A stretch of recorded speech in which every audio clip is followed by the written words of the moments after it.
All right. Hope you guys are doing well. Moving along. Getting close to the end of April here, if you can believe it. So, section 11.5. I'm not going to do this opening problem. This opening problem is a warm-up. It's a review. The answers will be on the solution document, even though there's not really going to be any work there. But you just have to, take your time and go through that. I don't think it's necessary for us to get into this one really. Not going to be be some new stuff today, but not too much. Okay. So this is a good problem for you to try yourself. Number 2. I'm going to go over it here in a moment, but I would like you to try it. I'm going to label the diagram here. It says that this arc is 40. This arc is 126. We're told that we have a couple tangents here and there. Now, I know sometimes it's tempting to draw in the center of the circle and these radii right away because you create right angles. We don't always have to do that, though.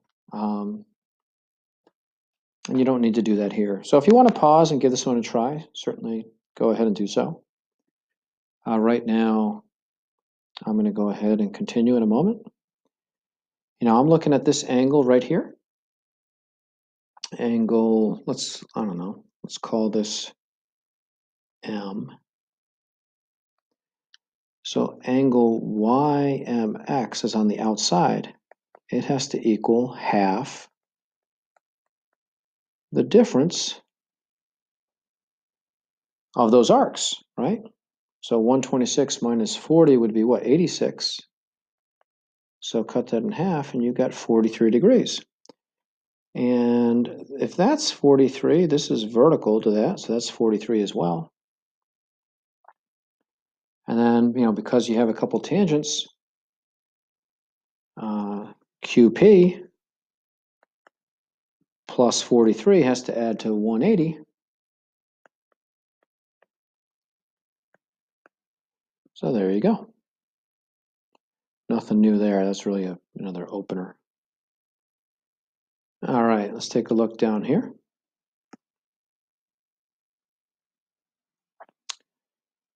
So it says AB is a diameter. So circle P, this thing isn't quite lined up right. Let's improvise here a little bit and make that a little bit bigger. How's that? Okay. And we'll go ahead and do a little bit of labeling. We got this as 6, and we got AB is 13. And we have perpendicularity. And we have to find that little piece right here. Now, I'm not too sure about you, but the first thing I think about is, hey, I got a diameter. If I draw these segments in, that's a semicircle, 180. So that's making a right angle up there. And I don't think I have any 30, 60, 90 action, but I do have altitude hypotenuse. That's something from the past, isn't it? So, if I call this x, that's what I have to find. This would be 13 minus x. So altitude squared equals product of the parts, right? So if I go ahead and multiply that out, I want to move this stuff over here. So my x squared as a leading, my a value is positive. I'm going to do a little factoring. That's, of course, going to be 9 and 4. Subtraction there. Actually, they're both minus, right? So you get x equals 4, and you get x equals 9. Okay.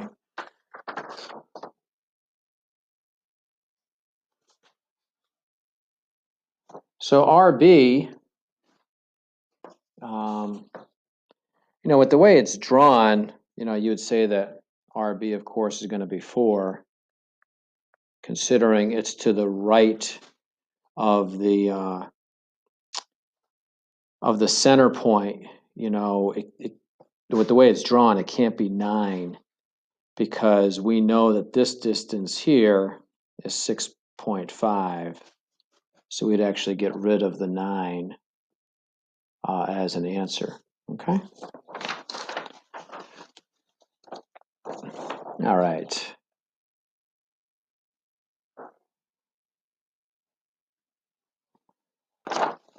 So we did some stuff with arc length back earlier in the chapter. So if you want to try, this, you certainly can if you remember. If you kind of forgot and you want to just follow along, you certainly can.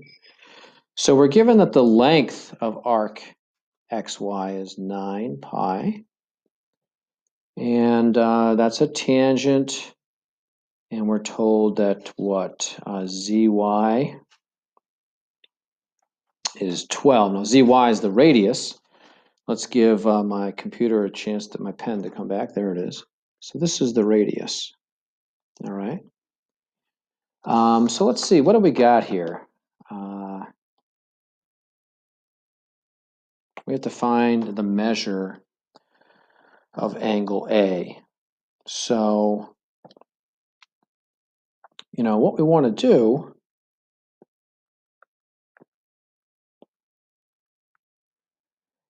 is we're going to multiply, 2 pi times r, and we want to figure out what, I'm going to draw this in here. We know that's a right angle. But what I want is I want this angle here. Okay? We know that that is the arc length, 9 pi. And 9 pi has to be the fraction of the circumference. Don't make this harder to solve than it is. Remember, folks, these pi's cancel out. Okay? And, you can cross multiply if you want, like 9 times 360 is 3240. 2 times 12 times x, 24x. Do a little division. You get x equals 135. So that is this angle. Okay. I should have labeled this as x earlier. If that's 135, that must be 45. And because that's 90, that's going to be 45 as well. So we do get a final answer of 45 degrees. So there we were given the arc length. We had to go back and find the angle to solve the problem. All right, let's take a look at this stuff. These can be interesting down here. Arcs are drawn from each center point as marked on equilateral triangles. Find the length. So the dot is the center of a circle, but only part of the circle is shown. So here, clearly half of it's shown. Okay. Now, if this is equilateral, we have to find the length of each arc. Let's see here. We know that this radius of this circle has to be 6 because it's an equilateral triangle. And we're clearly looking at a semicircle. So 2 pi times r over 2. Obviously, we get an answer of 6 pi. Okay. Now here, see, we're only seeing a small fraction. This circle would really be pretty big. That's the center. Triangle's equilateral, so that's 60. Now that's the central angle of the circle. So we're talking about 60 over 360. We're talking about 1/6 of the circle. So 1/6 times 2 pi. R here is, the radius is 12. So we got 24 pi over 6, we get 4 pi. All right, these can get interesting sometimes. It's a little bit harder over here on the right. So here, kind of talked about this back when we did tetrahedrons. If we extend that, we're going to have a right angle, and we could draw in a third dash segment here. Each one of these big angles would be 120 degrees then, right? Because it's 360 degrees in a circle. And this little altitude is going to cut that and make that a 30, 60, 90 triangle down there. Remember, 12 was the whole thing. So if I white that out, I know that this piece is 6. And that's opposite my 60-degree angle. So I need to get this radius, this dash segment. If that's 6, if that's in the x root 3 position, this little tidbit here has to be a third of that times root 3, or 2 root 3. And then this radius would be double that, so that's 4 root 3. So we have our radius, that's clearly needed. And we know it's 120 over 360. So we have 1/3, 2 pi times r. So what do we get? 8 pi root 3 over 3. Remember, folks, your default, unless you're told otherwise, is to use simplified radical form, put things in terms of pi. That's an exact answer. All right? Now, look at this next one, though. When it says approximate, that means you're going to use your calculator. Okay, and a lot of times when you see the word approximate, first thing that goes through my head is, hey, you know what? I might have to use some trig. I don't know for sure, but I might. Okay? And I'm certainly thinking about that. Now, angle, so this arc is 106. And that's the measure. The length is 24 pi. But I need, I'm going to need the radius. I'm going to need to do something here. So I'm going to need to find this, well, we have the central angle of 106. So 106 over 360 times 2 pi r would have to give you 24 pi, right? Because that's the length of the arc. So again, we're kind of going backwards here. We know the arc length is 24 pi. So we just got to go in and solve this to find our r. Remember, pi's cancel here. Okay. 2 times 106. I mean, different ways of doing this, but 212r. I just cross multiplied. And then I'm going to get r equals, and this comes out to 40.75. Okay. Now, if r is 40.75, there's a couple ways you can finish this. I now have two sides and the included angle. I could use law of cosines. I could also drop in an altitude here and create a perpendicular. Altitude would cut this in half because the triangle's isosceles. And you could do some right triangle trig to find this piece and then double it. So either way, it's up to you. You should get 65.1. Okay? For the length of AB. This is just one option to use law of cosines, but you could do some right triangle trig as well. Almost there. This is not too long of a lesson. So see this little circle dot That means it's the center of the circle. Fine. You might want to try these by yourself. Okay. Some of these are pretty easy. Don't fall for that. Sometimes people say, "Oh, that's a tangent," and it is a tangent. You're going to assume tangents, but that's not a radius. So don't say this is 90 degrees. Don't be that guy. But you do know that 162 minus 72 over 2 would give you x, and that comes out to 45. Okay. And if that's 45,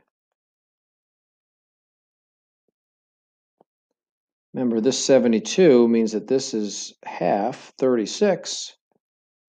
So now you can add these together. What's that going to come out to? 81. So y would have to be 99 just because of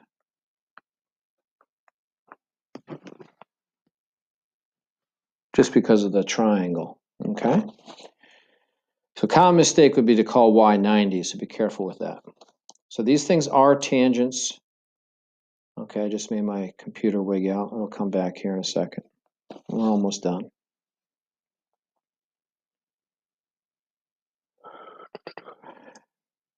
Well, there it is. All right, let's see what we can do.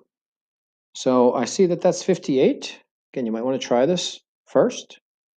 That means this has to be 116. Remember, this is a tangent angle. So y has to be 64 because the tangent angle and its minor arc have to add up to 180. Okay. Now let's see what we can do about x. We have one thing is, look, this is a diameter. Okay. So that means this must be 90 degrees because that's a tangent. And if that's 64 and that's 82, I mean, there's a couple different ways of doing this, I guess.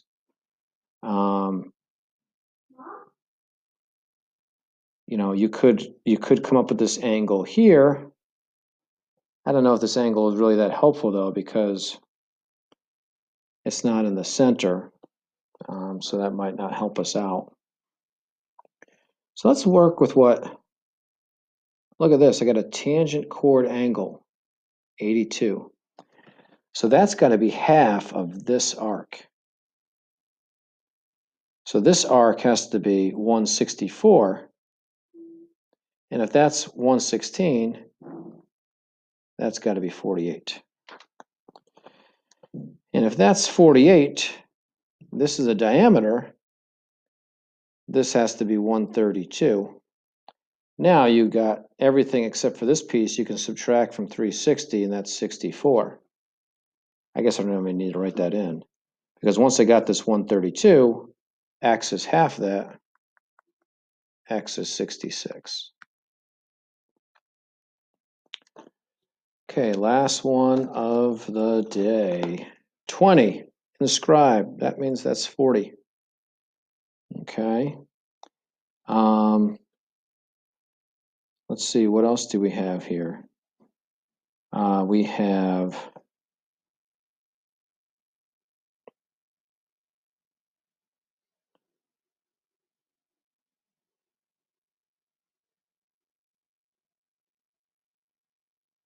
oh, I see. Okay. This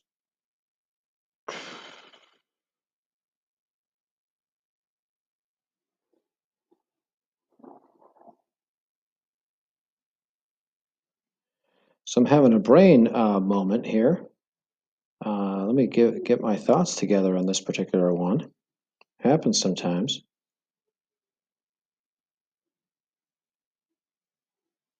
Oh, that's right. Gosh. If that's a right angle, that has to be 70, looking at that little triangle down there. That's a central angle, makes that arc 70. That forces that arc to be 70 because that's a semicircle. Okay. That means that y, that's an inscribed angle, y has to be 35, which is half of that arc, okay? And if y is 35, looking at this triangle here, you can get x to be 55. And then lastly, z, remember, this is invisible, but down here you have 180 degrees. This is a chord-chord angle. So z equals 180 plus 70 over 2. So what's that? 250 over 2. So that's going to be 125. I didn't recognize that 90-degree angle at first, which is what gave me pause in the beginning. But that's some stuff here with section 11.5. Okay, hope you guys are doing well. I'll talk to you sometime. Have a good one.